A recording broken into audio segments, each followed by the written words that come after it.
জামালপুরের নকশি পণ্যের সুনাম রয়েছে দেশের বাইরেও। ঈদকে সামনে রেখে প্রতি বছর এখানকার নকশি পণ্যের চাহিদাও বেড়ে যায় কয়েকগুণ। ক্রেতাদের চাহিদা মেটাতে ব্যস্ত সময় কাটাচ্ছে সূচি শিল্পীরা। তবে এবার তুলনামূলক কাজ কম থাকায় হতাশ তারা। রঙিন সুতায় স্বপ্ন বুনছেন জামালপুরের হস্তশিল্পীরা। সুই সুতায় নানা ডিজাইনে ফুটিয়ে তুলছে নকশি কাঁথা, বেড কভার, শাড়ি, ফতুয়া, পাঞ্জাবি, সালোয়ার কামিজ সহ নানা সূচিপণ্য।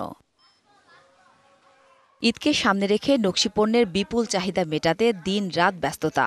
বাড়তি আয়ের জন্য কর্মীদের পাশাপাশি কাজ করছে শিক্ষার্থীরাও। তবে এবার তুলনামূলক কাজ কম থাকায় হতাশ সূচিশিল্পীরা। কিন্তু এই বছর খুব কাজ কম, টাকা কম পাওয়াতে পোলাপানে মার্কেট করে দিতে পারবো না, স্বামী সংসারও 1 টাকা খরচ করতে পারবো না। আমরা পড়ালেখার পাশাপাশি এই হস্তশিল্পে কাজ করি। গত বছর অনেক কাজের চাপ ছিল। লিলি হালাল বিউটি সোপ, বিএসটিআই কর্তৃক সনদপ্রাপ্ত দেশের প্রথম হালাল বিউটি সোপ, দীপ্তিময় উজ্জ্বল ত্বকের জন্য। এই বছর অনেক কাজের চাপ কম। আমগর সারাটা উজার মাস গেল আমরা ঘুরে বেড়াই ঘুম পাইরে চলে, এবার আমগর কাজ নাই।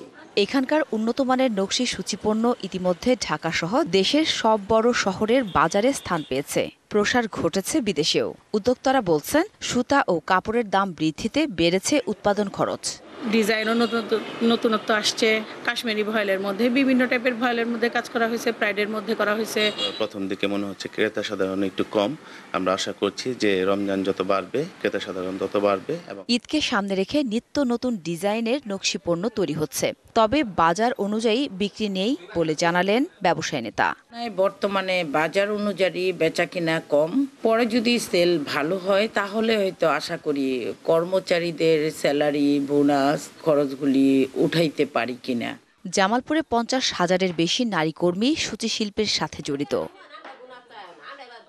DBC news desk.